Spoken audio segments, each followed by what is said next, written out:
الحمد لله رب العالمين والصلاة والسلام على رسوله سيد المرسلين وعلى آله وأصحابه أجمعين মহান রব্বুল আলামিনের দরবারে শুকরিয়া যিনি আমাদেরকে ফজরের নামাজ আদায়ের পর কোরআন শোনার সুযোগ করে দিয়েছেন।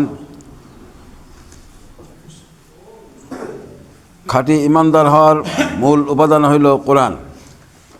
কোরআনের কথাগুলো মহান রব্বুল আলামিনের পক্ষ থেকে অবতীর্ণ বিশ্বস্ত সুদক্ষ ফেরেশতা হযরতে জিবরাইল আলাইহিস সালামের মাধ্যমে, আর আল্লাহ তাআলার সব থেকে প্রিয় ভাজন এবং সকল নবীদের সেরা হযরত মুহাম্মদ সাল্লাল্লাহু আলাইহি সাল্লামের উপরে অবতীর্ণ হয়। আমরা গতকালকে পর্যন্ত সূরা ইয়াসিন 36 নম্বর সূরার নাম হলো সূরা ইয়াসিন, আমরা গতকালকে তেলাওয়াত করেছিলাম। আজকের পরবর্তী সূরা সফফাত। সূরাটি মাক্কিয় সূরার অন্তর্ভুক্ত। অবতীর্ণ হওয়ার সময়কাল মাক্কিয় যুগের মাঝামাঝি সময়। রাসূল পাক সাল্লাল্লাহু আলাইহি সাল্লামের দুটো জিন্দেগি, একটা হলো মাক্কিয় যুগ আর একটা হলো মাদানী যুগ। মাক্কিয় যুগের বৈশিষ্ট্য একরকম, মাদানী যুগের বৈশিষ্ট্য আর এক রকম। মাক্কিয় যুগের প্রাথমিক পর্যায়ের অবস্থা, মাঝামাঝি পর্যায়ের অবস্থা এবং শেষ দিকের অবস্থা, এটা আমাদের একটু অনুধাবন থাকার প্রয়োজন। সে কারণে আল্লাহ তাআলা এই সূরাগুলো অবতীর্ণ করেছেন, তার বক্তব্যগুলো সে পর্যায়ের। মক্কার মুশরিকদের একটা বড় সমস্যা ছিল, তারা তাওহীদে অনেকে বিশ্বাসী ছিল না। তাওহীদ বা আল্লাহর একাত্মবাদে বিশ্বাসী ছিল না। তারা কিন্তু মুসলিম বলে, ইমানদার বলে দাবি করত। মক্কার যারা মুশরিক, এই যে আবু জাহেল, যাকে বলি আবু জাহেল, আবু লাহাব, উতবা, সাইবা সহ এই যে যারা রাসূল পাক সাল্লাল্লাহু আলাইহি সাল্লামের জ্ঞাতি গোষ্ঠীর ভিতরে যারা বিরোধিতা করেছে, তারা কিন্তু নিজেদেরকে ইসলামের অনুসারী মনে করত। তারা নিজেদেরকে মুসলিম দাবি করত। এমনকি কাবার মুতাওয়াল্লি ছিল তারা, হজের আঞ্জাম দিত তারা, কোরবানি করত, তাই না? হজ মৌসুম হাজিদের সেবা যেমন করত, কোরবানিও দিত। তো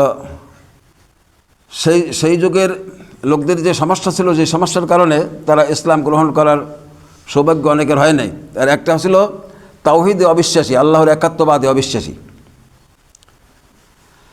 আরেকটা সমস্যা ছিল রিসালাত, নবী মুহাম্মদ সাল্লাল্লাহু আলাইহি সাল্লামের নবী হিসেবে তারা অনেকে মেনে নিতে পারে নাই। আর আখিরাতেও অবিশ্বাসী। তো বিশেষ করে মাক্কিয় সূরাসমূহের মধ্যে ছোট ছোট আয়াতে আল্লাহ তাআলা এই তাওহীদ, রিসালাত এবং আখিরাতের যুক্তি প্রমাণ এবং এর অবিশ্বাস করার পরিণাম ফল আল্লাহ তাআলা এটা তুলে ধরছেন। তারই ধারাবাহিকতায় এই সূরার নাম হলো সূরা সফফাত। সফফাত মানে হলো সারিবদ্ধভাবে দাঁড়ানো। ফেরেশতা প্রথমেই 3টি আয়াতে ফেরেশতাদের শপথ করে আল্লাহ তাআলা বলছেন যে সেই সব ফেরেশতাদের যারা সারিবদ্ধভাবে দাঁড়িয়ে থাকে। আমরা তো সৃষ্টির সেরা জীব হিসেবে আমরা পৃথিবীতে আসি, আমাদের খাদেম হিসেবে আল্লাহ তাআলা বহু কিছু তৈরি করেছেন। আর বিশেষ করে এই বিশ্ব ব্যবস্থাপনায় আল্লাহ তাআলার কোনো শরিক নাই, কিন্তু মহান রব্বুল আলামিনের পক্ষ থেকে যে বিশ্ব ব্যবস্থাপনা পরিচালনায় আল্লাহ তাআলার যেমন তার প্রতি ঈমান রাখতে হবে, তেমন এই যে আমরা বলছি ঈমানের 7টি বিষয়, এটা মনে রাখবো। আমানতু বিল্লাহি ওয়া মালাইকাতিহি। আমানতু বিল্লাহি মানে আল্লাহর প্রতি ঈমান আনলাম, ওয়া মালাইকাতিহি তার ফেরেশতাগণের প্রতি ঈমান আনলাম, ওয়া কুতুবিহি তার কিতাবসমূহের প্রতি ঈমান আনলাম, ওয়া রাসূলিহি তার রাসূলগণের প্রতি ঈমান আনলাম, ওয়াল ইয়াউমিল আখিরি আখিরাতের প্রতি ঈমান আনলাম, ওয়াল কদরি খাইরিহি ওয়া শাররিহি মিনাল্লাহি তাআলা তাকদীরের উপর ঈমান আনলাম যে ভালো মন্দ আল্লাহর পক্ষ থেকে ফয়সালা হয়ে থাকে, ওয়াল বাসি বাদাল মাউত পুনরুত্থানের প্রতি ঈমান আনলাম। কোনো মানুষ আল্লাহর প্রতি ঈমান আনলাম, আল্লাহর জিকির করলাম, এই ধরনের যদি ঈমান নিয়ে থাকে তার ঈমানই নয়। আল্লাহ তাআলা এই অসংখ্য ফেরেশতা বিভিন্ন কাজে আল্লাহ তাআলা নিয়োজিত করে রেখেছেন। অসংখ্য ফেরেশতা আল্লাহ তাআলা তৈরি করেছেন। এরা এমন এক জাতি, তারা নারীও নয় পুরুষও নয়। তাদের আহার নিদ্রার কোনো প্রয়োজন হয় না, আল্লাহর হুকুম পালন করা ছাড়া আর কি প্রয়োজন হয়। যেহেতু আহারের প্রয়োজন নাই, তেমন টয়লেট বাথরুমে যাওয়ারও প্রয়োজন নাই। যেহেতু তারা মানুষের অগোচরে, সেই জন্য মানে বিশ্বাসের ব্যাপারে অনেকের সন্দেহ সংশয় থাকে, কিন্তু এই সন্দেহমুক্ত অবস্থা হতে হবে। ফেরেশতা, অসংখ্য ফেরেশতা আল্লাহ তাআলা নিয়োজিত করে রেখেছেন, এটা বিশ্বাস করতেই হবে। আর হলো আল্লাহ তাআলা একক ইলাহ, এই বিষয়টা এখানে তুলে ধরছে। আউযু বিল্লাহি মিনাশ শাইতানির রাজিম, বিসমিল্লাহির রহমানির রহিম। والصافات صفا فالزاجرات زجرا فالتاليات ذكرا إن إلهكم لواحد رب السماوات والأرض وما بينهما ورب المشارق। পাঁচটি আয়াত প্রথম তেলাওয়াত করলাম। আল্লাহ তাআলা এই আয়াত সমূহে বলেন, শপথ সেই সব ফেরেশতার যারা সারিবদ্ধভাবে দাঁড়িয়ে থাকে, শপথ সেই সব ফেরেশতারও যারা সজোরে ধমক দেয়, শপথ সেই সব ফেরেশতারও যারা সদা আল্লাহর কিতাব তেলাওয়াত করে, ফাত্তালিয়াতি যিকরা। এই শপথের পর আল্লাহ তাআলা বলছেন, ইন্না ইলাহাকুম লাওয়াহিদ, অবশ্যই তোমাদের মাবুদ হচ্ছেন একজন। রব্বুস সামাওয়াতি ওয়াল আরদি ওয়া মা বাইনাহুমা ওয়া রব্বুল মাশারিক, তিনি আসমানসমূহ, জমিন ও এই দুয়ের মাঝখানে অবস্থিত সব কিছুর রব। তিনি রব সূর্যোদয়ের স্থান পূর্বাচলের। ইন্না যায়্যানাস সামাআদ দুনিয়া বিজিনাতিনিল কাওয়াকিব ওয়া হিফযাম মিন কুল্লি শাইতানিন মারিদ لا يسمعون إلى الملأ الأعلى ويقذفون من كل جانب دحورا ولهم عذاب واصب إلا من خطف الخطفة فأتبعه شهاب ثاقب। 6 থেকে 10 ছোট ছোট আয়াত, সেজন্য কয়েকটি আয়াত একসঙ্গে বলছি। এই সকল আয়াতে আল্লাহ তাআলা বলেন, অবশ্যই আমি তোমাদের নিকটবর্তী আসমানকে নয়নবিরাম নক্ষত্ররাজি দ্বারা সুসজ্জিত করে রেখেছি। তাকে আমি হেফাজত করেছি প্রত্যেক নাফরমান শয়তান থেকে। ফলে তারা ঊর্ধ্ব জগতের কিছুই শুনতে পায় না। কিছু শুনতে চাইলেই প্রত্যেক দিক থেকে তাদের উপর উল্কা নিক্ষিপ্ত হয়। এই তাড়িয়ে দেয়াই শেষ নয়, তাদের জন্য রয়েছে অবিরাম শাস্তি। এরপরও কোনো শয়তান গোপনে হঠাৎ করে কিছু শুনে ফেলতে চায়, তখন জ্বলন্ত উল্কাপিণ্ড সাথে সাথেই তার পশ্চাদাবন করে, তাড়া করে। হ্যাঁ, এই বিশ্ব ব্যবস্থাপনা আল্লাহ তাআলা এই যে 7 তাবক আসমান অনুরূপ জমিন সৃষ্টি করেছেন। প্রথম আসমান আল্লাহ তাআলা নক্ষত্ররাজি দ্বারা নয়নবিরাম সজ্জিত করে রেখেছেন, একথা বলছেন। এরপরে সেখানে গোপন বিষয়াদি শয়তান জানতে চেষ্টা করে, তো আল্লাহ তাআলা বলছেন সেটা প্রতিরোধ করা হয়। প্রতিরোধ করার জোরালো ব্যবস্থা রয়েছে। এরপর যদি কেউ কিছু শুনতে চায়, তাহলে তার পিছনে উল্কাপিণ্ড নিক্ষেপ করা হয়, তাদের উপরে শাস্তি দেওয়া হয়। অর্থাৎ এই সম্পর্কে বেশিরভাগ মানুষ উদাসীন।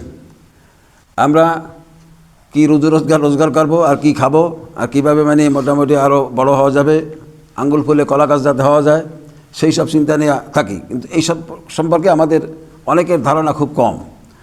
আর ধারণা থাকে ভুল ধারণা। একটা ধারণা দিয়েছেন যে তোমরা যে আল্লাহকে অস্বীকার করছো, সে আল্লাহ তো একজন, আল্লাহ এই বিষয়টি বুঝাইতে গিয়ে আল্লাহ তাআলা বলছেন যে আল্লাহ যদি একাধিক হতো, তা সূরা আম্বিয়ার ভিতরে আল্লাহ তাআলা বলছেন আল্লাহ যদি একাধিক হতো তাহলে এই বিশ্ব ব্যবস্থা না একরকম চলতো না, কেননা তাদের ভিতরে মতবিরোধ দেখা দিত, প্রতিযোগিতা হতো, এক একজনের এক এক মত, তা এই বিশ্ব বেশি দিন টিকতো না, ধ্বংস হয়ে যেত মারামারি গণ্ডগোলে। এই জন্য আল্লাহ হলেন একক। এখন আল্লাহ ইলাহ দ্বারা, ইলাহ শব্দ দ্বারা বারবার অনেক কথা বুঝিয়েছেন। ইলাহ মানে হলো মানে হ্যাঁ, এই যে লা ইলাহা, নেই কোনো ইলাহ ইল্লাল্লাহ, এক আল্লাহ ব্যতীত। এই ইলাহের স্থান দখল করার জন্য মানুষ, জিন এরা নানাবিধ কৌশল অবলম্বন করেছে। এই যে মক্কা ঘরের 360টি মূর্তির অবস্থান, এটা ওই ইলাহের একটা নমুনা।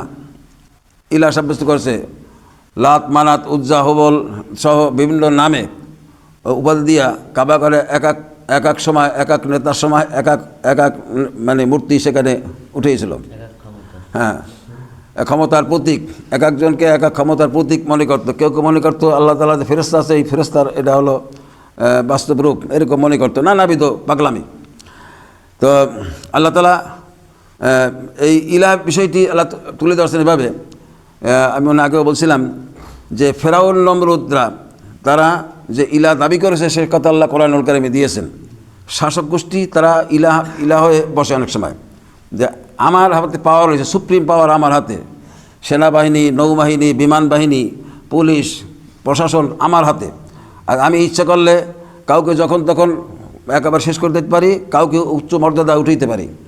এরকম একটি রাজ ক্ষমতার অধিকারী যারা, তারা নিজেদেরকে ইলাহ মনে করত। তাই তো এই যে রব দাবি করেছে, ইলাহ দাবি করেছে। তো আল্লাহ তাআলা সেই কথাটি বুঝাইছেন যে ইলাহ মাত্র একজনই, লা ইলাহ ইল্লাল্লাহ, এক আল্লাহ ছাড়া আর কোনো দ্বিতীয় কোনো ইলাহ নাই, মাবুদ নাই, রব নাই, প্রতিপালক নাই, লালনকারী নাই, পালনকারী নাই, রক্ষা কবচ নাই, এ কথা আল্লাহ তাআলা বুঝিয়েছেন। আর রব্বুস সামাওয়াতি ওয়াল আরদি ওয়া মা বাইনাহুমা, আসমান জমিন এবং এর মধ্যে যা কিছু আছে সব কিছুর রব হলেন আল্লাহ। এরপরে আল্লাহ তাআলা এই মহা ব্যবস্থাপনা ফেরেশতাদের দিয়ে অনেক কাজ আল্লাহ তাআলা সম্পন্ন করেন। হাশরের ময়দানে এই মানুষের পাহারাদার হিসাবে, সাক্ষী হিসাবে সেই যে সম্মানিত লেখক কিরামান কাতিবিন বলা হয়েছে, তাদেরকে সহ উপস্থিত করা হবে এবং যত মানুষ থাকবে তার 7 গুণ থাকবে ফেরেশতা হাশরের ময়দানে। পালানোর কোনো সুযোগ নাই সেখানে, এমন একটি অবস্থা সেখানে থাকবে পালানোর কোনো সুযোগ নাই। এবং যারা সার্বক্ষণিক দেখাশোনার কাজে যারা নিয়োজিত ছিলেন সেই সকল ফেরেশতা সাক্ষী হিসাবে থাকবে কিরামান কাতিবিনরা। তো সেসব আল্লাহ তাআলা তথ্য এখানে তুলে ধরছেন। আর আল্লাহ তাআলার গোপন বিষয়াদি, যে আল্লাহ তাআলার মহা ব্যবস্থাপনা, গোপন বিষয়াদি যা আসমানে রয়েছে সেটা শয়তান শুনতে চাইলে এবং তা সুযোগ থাকে না। এরপরে বলা হয়েছে ফাস্তাফতিহিম আহুম আশাদ্দু খালকান আম্মান খালাকনা ইন্না খালাকনাহুম মিন তিনিল লাযিব। হে নবী, তুমি এদের কাছে জিজ্ঞাসা করো তাদের সৃষ্টি করা বেশি কঠিন না আসমান জমিন সহ অন্য সব কিছু যা আমি পয়দা করেছি তা বেশি কঠিন। অবশ্যই মানুষদের আমি সামান্য কিছু আঠালো মাটি দিয়ে পয়দা করেছি। আল্লাহ তাআলা বলছেন আমি এই মানুষ যে বাহাদুরি করে, মানুষের সৃষ্টির মূল উপাদান ছিল সামান্য কিছু আঠালো মাটি। বাল আজিবতা ওয়া ইয়াসখারুন ওয়া ইযা যুক্কিরু লা ইয়াযকুরুন ওয়া ইযা রাআও আয়াতান ইস্তাসখিরুন ওয়া ক্বালু ইন হাযা ইল্লা সিহরুম মুবিন। এই আয়াত সময় আল্লাহ তাআলা বলেন, হে নবী, তুমি এদের কথায় বিস্ময় বোধ করছো, অথচ তোমার কথা নিয়েই ওরা ঠাট্টা বিদ্রুপ করছে। এদের যখন উপদেশ দেওয়া হয় তখন তারা তা স্মরণ করে না, উপদেশ মেনে নেয় না। তদুপরি কোনো নিদর্শন দেখলে তা নিয়ে তারা উপহাস করে। আর তারা বলে এটা তো সুস্পষ্ট জাদু ছাড়া আর কিছুই নাই। আকালু ইন হাযা ইল্লা সিহরুম মুবিন আইযা মিতনা ওয়া কুন্না তুরাবান ওয়া ইযামান আইন্না লামাবউসুন। তারা প্রশ্ন করে এ আবার কেমন কথা, আমরা যখন মরে গিয়ে হাড় ও মাটিতে পরিণত হয়ে যাব তখনও কি আমাদের পুনরায় জীবিত করা হবে? মানে এই যে একটা অবিশ্বাস যে আমরা যখন মরে পচে গলে মাটিতে মিশে যাচ্ছি, হিন্দু ধর্মের বিশ্বাস পড়াইয়া মানে সাই করে দিলে আর খুঁজে পাওয়া যাবে না। হ্যাঁ, তা এই যে এই ধরনের এটা কেমন আশ্চর্য কথা তারা ভাবত। আর এই পরকালীন অবিশ্বাস মানুষকে সীমা লঙ্ঘনকারী করে। আমি যাই করব, স্বৈরাচারী ডিক্টেটরি যাই করি, মানে এই জন্য আমাকে ধরা করা হবে না, আমার হিসাব নাই, যা করি এখানে যতদিন বেঁচে থাকবো ততদিন রাজত্ব করব, মরে গেলে যা হয় হবে, কিছুই হবে না, মানে এইরকম একটা ধারণা যদি থাকে তা সে মানুষ সীমা লঙ্ঘনকারী হওয়াই স্বাভাবিক, নিজে এক একটা খোদার আসল দখল করা স্বাভাবিক। এই জন্য পরকালীন বিশ্বাস জন্মানোর জন্য মাক্কি যুগের এই সকল কথা আল্লাহ তাআলা তুলে ধরছেন। তো আওয়াবাউনাল আউয়ালুন কুল নাআম ওয়া আনতুম দাখিরুন ফাইন্নামা হিয়া যাজরাতুন ওয়াহিদাতুন ফাইযা হুম ইয়ানজুরুন وقالوا يا ويلنا هذا يوم الدين هذا يوم الفصل الذي كنتم به تكذبون। এলো প্রথম রুকুর শেষ আয়াত পর্যন্ত 21 আয়াত। এখানে আয়াত সময় যা বলা হয়েছে যে তারা আশ্চর্যবোধ করে প্রশ্ন করত, আমরা যখন মরে গিয়ে হাড় ও মাটিতে পরিণত হয়ে যাব তখন কি আমাদের পুনরায় জীবিত করা হবে? আমাদের আগের পিতৃপুরুষদেরও কি উঠানো হবে? হে নবী তুমি বলো, কুল নাম, নাম মানিল হা, হ্যাঁ অবশ্যই সেদিন তোমরা লাঞ্ছিত হবে, শুধু উঠবেই না, সেদিন লাঞ্ছিত হবে। ফাইন্নামা হিয়া জাজরাতুন ওয়াহিদাতুন ফাইযা হুম ইয়ানজুরুন, আর তা হবে একটি মাত্র প্রচণ্ড গর্জন, সাথে সাথে এরা কিয়ামতের ভয়াবহ দৃশ্য বলেই দেখতে পাবে। প্রচণ্ড গর্জনের ভিতর দিয়ে তারা এই কিয়ামতের যে দৃশ্য এগুলো দেখে তখন ভয়ে থরকম্পিত হবে এমনভাবে যে সেখান থেকে পালানোর বা সাহায্য করার, সুপারিশ পাওয়ার কোনো সেখানে কোনো সুযোগ নেই। অকালু ইয়া ওয়াইলানা হাযা ইয়াউমুদ্দিন, যারা অস্বীকার করেছিল তারা সেদিন বলবে পোড়া কপাল আমাদের, এটাই তো হচ্ছে শেষ বিচারের দিন। তাদের বলা হবে হ্যাঁ এটাই হচ্ছে চূড়ান্ত ফয়সালার দিন, যাকে তোমরা মিথ্যা প্রতিপন্ন করতে। হাযা ইয়াউমুল ফাসলিল্লাযী কুনতুম বিহি তুকাজ্জিবুন, যাকে তোমরা মিথ্যা মনে করতে যে আর আমি আল্লাহর দরবারে হাজির হতে হবে না, এই মনে করে তোমরা সীমা লঙ্ঘনকারী হতে, স্বৈরাচারী ডিক্টেটর হতে, তোমরা নানা মানুষকে খুন করেছো, মানুষকে তাড়াই বেড়াইছো, তোমরা যত অপকর্মগুলো করেছো, তো এই পরকালে বিশ্বাস ছিল না সেই ভিত্তিতে, তা এইটা সেই দিন যেটা তোমরা অবিশ্বাস করতে। তো আল্লাহ তাআলা উল্লেখিত সূরার প্রথম দ্বিতীয় রুকু তৃতীয় রুকু পর্যন্ত এই পর্যায়ে আলোচনা চলছে, তারপরে অন্যান্য শিক্ষামূলক কথা বলা হয়েছে। আমরা এই ছোট ছোট আয়াতে 182টি আয়াত এই সূরার ভিতরে রয়েছে, এর 21টি আয়াত কেবলমাত্র প্রথম রুকু তেলাওয়াত করলাম। আমরা এর থেকে আমাদের বুঝের যে বিষয়টি, যে জায়গায় বুঝের অভাবে আমাদের পদস্খলন ঘটে, শয়তান সহজে ধোঁকা দিয়ে আমাদেরকে পদস্খলন ঘটায়, সেই জায়গাগুলোতে একটু চিন্তা করব। আমরা তো মহান স্রষ্টা রব্বুল আলামিনের অধীন, আল্লাহ তাআলা এই মহা ব্যবস্থাপনার আমাদের জন্য করে রেখেছেন। তো এই বিষয়টি একটু চিন্তা করে আমাদের ঈমানকে আরও তরুতাজা করার সচেষ্ট থাকবো। আমা তৌফিক ইল্লা বিল্লাহ। আসসালামু আলাইকুম ওয়া রাহমাতুল্লাহি ওয়া বারাকাতুহু। আল্লাহুম্মা সাল্লি আলা মুহাম্মাদ।